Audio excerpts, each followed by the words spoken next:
Entonces, ¿qué encuentra? Bueno, aquí, basado ya en menos estudios, pero la realidad es que, observen aquí, tenemos mortalidad, riesgo de mortalidad, duración de tratamiento, hay 12. Aquí duración de tratamiento, aquí tenemos 3 estudios que tienen duración hasta 12 semanas y aquí tenemos más estudios con duración mayor de 2 semanas. Encuentra una diferencia, un aumento de la mortalidad en los estudios de mayor duración, ¿ven? 1.50 el riesgo, el RR, es decir, el riesgo relativo, a favor del placebo, es decir, más riesgo contra otro. Y en el subgrupo por dosis, si ustedes observan, aquí tenemos la de 5 microgramos o aquí tenemos la de 10 microgramos y básicamente, si bien hay un aumento también de la mortalidad en la de 5, ya hay un aumento, ¿ven? Y es significativo, de 1.46%, pero es mayor en la de 10 microgramos, porque acá ya es 2.15, es decir, que el aumento ya es más de 2 veces la mortalidad. De todas maneras, observen lo siguiente, quiero que ustedes comprendan la totalidad de este análisis y de lo que son estos análisis. Estamos hablando de un evento, mortalidad, que es un evento muy poco frecuente. Es decir, aquí no estamos hablando de miles de muertes o miles de pacientes. Es decir, sobre todo cuando se decía que los LAVA, por ejemplo, producían no sé cuántas muertes, Salpeter en el metaanálisis de asma lo afirmó en las conclusiones, que ponían las LAVA mataban 5.000 personas por año en Estados Unidos. Bueno, mataban a todos los asmáticos entonces, porque evidentemente la realidad es que cuando uno ve el consumo de LAVA y ve la mortalidad por asma, ve dos cosas distintas. El consumo hizo así y la mortalidad hizo así. La realidad en el asma fue la introducción de los corticoides inhalados. Esa es la pura realidad. En EPOC no es lo mismo, pero lo que sí es lo mismo es que estamos hablando de muy pocos eventos. Fíjense acá, la diferencia es de 90 muertes contra 47. Estamos hablando de una diferencia en 3.600, 2.000, bueno, es decir, en 3.000 de un lado y 2.800 de otro lado. O sea, estamos hablando de una diferencia muy pequeña, por lo cual, evidentemente, este resultado, que no se discute, yo no lo he repasado el metaanálisis, pero asumo que es verdad, es decir, que está bien hecho, porque, por ejemplo, en el anterior de Zinc tenía algunos datos equivocados de algunos estudios, había algunos detalles, pequeños datos que estaban mal entrados, es decir, cuando se hacía el análisis, pero aquí asumo totalmente. Pero, ¿qué pasa? Al hacer tan baja la frecuencia del evento adverso, el problema es que cualquier sesgo que tuvieron estos estudios perfectamente toma en cuenta, se puede atribuir, la mortalidad podría atribuirse a cualquier elemento que haya resultado en la evaluación o en la selección particularmente de los pacientes. Entonces, como eso evidentemente, ven acá tiene la mortalidad por causa cardiovascular, también, ¿ven? Tiene un aumento, pero basado en datos de 2 estudios, nada más. O sea, uno tuvo 30, acá tienen 38 y acá tienen 14. Bueno, 2 estudios, perdón, 38 no, 30 y 13. O sea, 2 estudios, ahí pudo haber sesgo claramente en los estudios, en la selección de los pacientes. O sea que eso es un problema que el metaanálisis no lo puede definir, no lo puede determinar. En consecuencia, digamos, si bien hay algunos análisis posteriores como este, bastante reciente, que en realidad no es un metaanálisis, sino que es un estudio de tipo caso-control, pero es siempre con las limitaciones que tiene un estudio caso-control, y que muestra que en los pacientes con Handy-Haller, por ejemplo, ¿verdad? ¿Ven? No hay diferencia, como ya me presentaba el metaanálisis. El problema del Respimat no se puede resolver. Y entonces, como no se pudo resolver, y en particular la aprobación del fármaco en los Estados Unidos a punto de partida la FDA, esta exigió la realización de un estudio para determinar, como ya pasó también con la situación anterior, en donde el estudio Uplift sirvió claramente de ejemplo de la seguridad, bueno, exigió el desarrollo de unos estudios. Básicamente el estudio a desarrollar, mejor dicho, en desarrollo, es el estudio TIOSPIR, que es un estudio que compara pacientes que tratados con tiotropio con Handy Haller contra otros que reciban tiotropio pero con Respimat en pacientes con EPOC. La dosis a comparar fueron 18 microgramos de tiotropio con Handy Haller contra 2,5 o 5 microgramos. Observen que la de 10 no fue incluida, lo cual hace pensar que la FDA, si este estudio resulta, digamos, no corrobora los problemas del metaanálisis, seguramente la FDA no va a aprobar una dosis mayor a 5 microgramos por disparo, ¿verdad? O por diaria. Y bueno, es un protocolo ampliamente difundido, con pacientes, el recaudo de los pacientes es de más de 50 países, va a haber unos cuantos miles de pacientes, aunque tiene algunos criterios de suspensión si la diferencia de mortalidad antes de lograr el objetivo apareciera.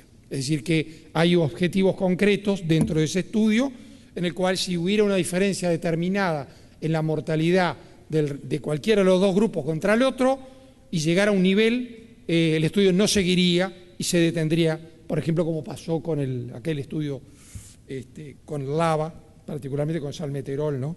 En asma, que el estudio en la segunda fase se detuvo. Bueno, ese estudio está en marcha, se han recabado muchísimos pacientes y lo que tenemos que hacer ahora es esperar los resultados del mismo y ver realmente en qué medida los resultados del análisis de zinc, basado en una muestra pequeña, realmente tiene algún asidero o, francamente, es producto de un sesgo en esos estudios. Y luego tendríamos el tercer grupo, y con esto finalizo, la consideración de los efectos secundarios de los corticoides inhalados. Ustedes perfectamente saben que de alguna manera en los últimos años, unos cuantos años para atrás, de alguna manera se ha impuesto tanto en el asma como en la EPOC muchas veces el uso de fármacos en combinación, especialmente la combinación LAVA-corticoide inhalado en un mismo inhalador. Si bien esto es interesante porque asegura el nivel de adherencia al paciente, no todos los pacientes, por ejemplo, en EPOC, requieren corticoides inhalados. Sin embargo, muchas veces estamos tratando a un exceso de pacientes con una terapia combinada, cuando en verdad esa terapia combinada no sea necesaria y habría que manejar solo broncodilatadores. Entonces, esto particularmente es interesante porque algunos estudios, por ejemplo, el estudio TORCH, que comparaba LAVA corticoide, LAVA solo, placebo, en fin, ya había mostrado un dato que luego se corroboró también en este metaanálisis, también de zinc, respecto a la frecuencia de neumonías, asociada básicamente al uso de corticoides inhalados en pacientes con EPOC. Como se observa aquí, particularmente, ya sea si los LAVA se usan en combinación, ¿verdad? Corticoide LAVA contra LAVA solo, ¿ven? Hay un 70% más de neumonías. O si se usan solo los corticoides inhalados, es lo mismo. También hay un aumento importante de las neumonías, al punto que hoy consideramos claramente como verdad, de alguna manera, esta conclusión del estudio de zinc, en el sentido que el uso de corticoides inhalados, por lo menos durante 24 semanas o más, aumenta el riesgo de sufrir neumonías serias, aunque, y esto siempre es un tema interesante, sin una modificación significativa de la mortalidad, puesto que en realidad no ha habido un aumento de la mortalidad en estos pacientes.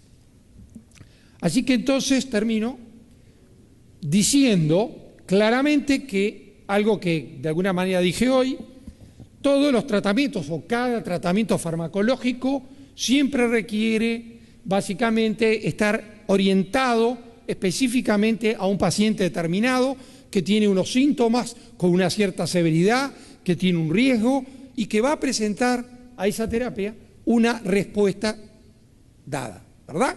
Y en ese sentido, por lo tanto, cuando uno se le preguntaría cuál es el mejor fármaco de estos para utilizar en el tratamiento de la EPOC, uno fácilmente puede contestar diciendo que el mejor fármaco es aquel que, ya sea usado solo o en combinación, habrá que ver, determina una buena respuesta de parte del paciente y tiene además la propia preferencia del paciente, lo cual asegura una adherencia adecuada y además tiene unos efectos secundarios o indeseables bajos.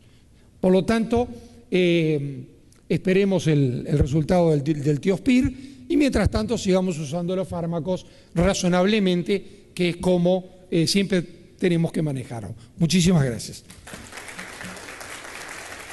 Bien, con esta conferencia que ustedes acaban de ver, de observar y de oír, concluimos ya con el ciclo de conferencias que dio el doctor Gustavo Rodrigo, que como les he dicho, viene de nuevo al Congreso Centroamericano de Neumología que se va a celebrar el año que viene, en marzo, que ha llenado muchas expectativas también. Ese congreso va a traer personas no solamente de Centroamérica, sino de Europa y de Estados Unidos. Un congreso de una magnitud que creo que no tiene precedentes. De manera que esperamos que les haya gustado lo que dijo el doctor Rodrigo, y la semana que viene continuamos con otras conferencias del Congreso de Neumología que se celebró en mayo pasado. Son muchas, como la de Marcos Espinal sobre tuberculosis. Hay algunas sobre apnea del sueño que son muy interesantes también, y sobre todo las de cáncer de pulmón, que son conferencias muy buenas también, dictadas por los cirujanos torácicos y los oncólogos que vinieron con motivo del congreso que se celebró en mayo. De manera que nos vemos la semana que viene.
So I say to Colin that if my stocks are as bad as he swing, we're not talking a hole in one, we're talking a hole in two.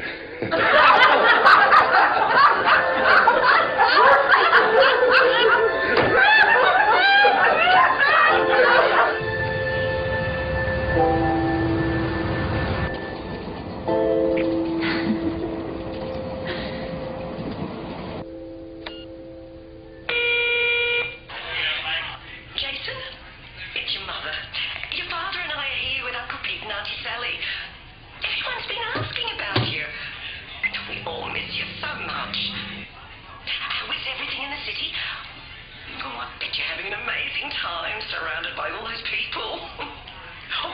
Call us when you get in. You're probably out partying with friends. Or girlfriends. Your father's being silly again. Anyway, call us.